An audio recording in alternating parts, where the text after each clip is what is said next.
Illegal detention ang reklamong isinampa ng itiniwalag na ministro ng INC na si Isaiah Samson Jr.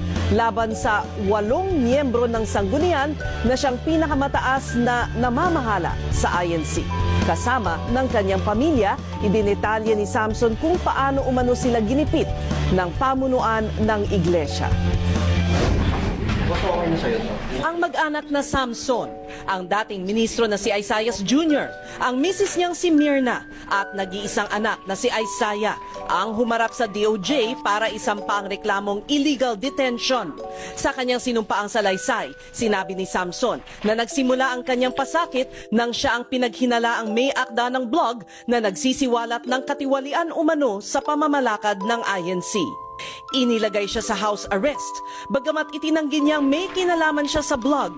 Pero nauna rito, may ilan siyang programa ng INC na kinwestiyon, tulad ng pagbigay umano ng sobra-sobrang halaga sa pinuno ng sanggunian para itulong sa Yolanda victims. Sa kanyang affidavit, sinabi niyang 1.7 million pesos lang ang halagang kailangang idagdag sa nakalap na donasyon, pero 9 million ang inaprubahan. Ayon pa kay Samson, kinumpis ka umano ng sanggunian ang pasaporte nilang tatlo. Hindi sila pinayagang lumabas ng bahay at gwardyado ng mga may armas ang gate ng kanilang subdivision.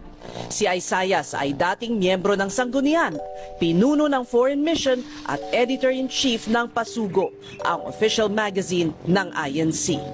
Ito ang kauna-unahang pagkakataong ireklamo ng kasong illegal detention ang sanggunian ng Iglesia ni Cristo na ngayon ay nasasadlak sa isang malaking skandalo. Ayon kay Samson, matagal niyang pinag-isipan ang hakbang na ito. Sila ang unang nagtulak sa amin doon sa ginawa nilang kung tawagin nila ay house arrest. At pagkatapos nung kami makatakas ay tinutugis pa kami.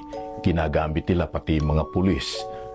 Nakatakas lang daw ang pamilya Samson mula sa kanilang house arrest nang magpanggap na sasamba. At bago ito, ay inutusan pa umano ang matandang Samson na magsinungaling sa publiko at pagtakpan ang sanggunian. I-interviewin po siya para pabulaanan yung pong videong ginawa ng ka-Angel Manalo at ng ka-Tenny Manalo na nanganganib pong kanilang buhay at pabulaanan din po yung mga katiwalian at korupsyon na nangyayari sa iglesia. Pati po yung mga nangyaring abduction. Parang scripted. Sa loob ng 9 na araw, sila ay nagmistulang bilanggo sa sarili nilang tirahan. Pinutol ang kanilang linya ng telepono at internet at hindi pinayagang bumili ng pagkain o kahit magpatingin sa doktor. May dineploy sila doon na mga nagbabantay din na guards na talagang long arms talaga. Mga high power. Ang talagang patakaran po talaga, una po, kakausapin po muna ng maayos. Yung nangyari po sa amin, nauna na po yung pagpapasye. Para kay Dr. Grace Hamon, dalubhasa sa relihiyon at politika, nanganganib mahati ang maimpluwensyang simbahan. Sa history, kahit na ng mga religious institutions, nagkakaroon ng tinatawag na schism, paghihiwalay over a lot of issues. Kakamali sila o na-entice sila sa power o sa pera. Hindi na anya maitatago ng simbahan ang mga sikreto nito. Kapag yan ay tinago mo, lalong lalabas yan.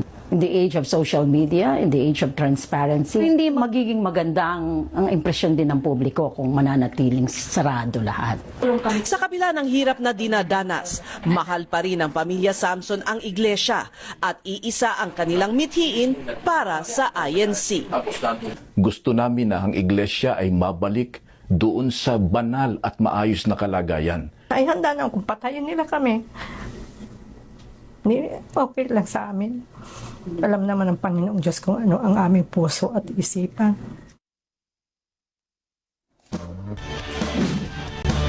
Sinikap po namin kunin ang panig ng INC pero hanggang ngayon wala pa rin silang tugon sa aming mga tanong.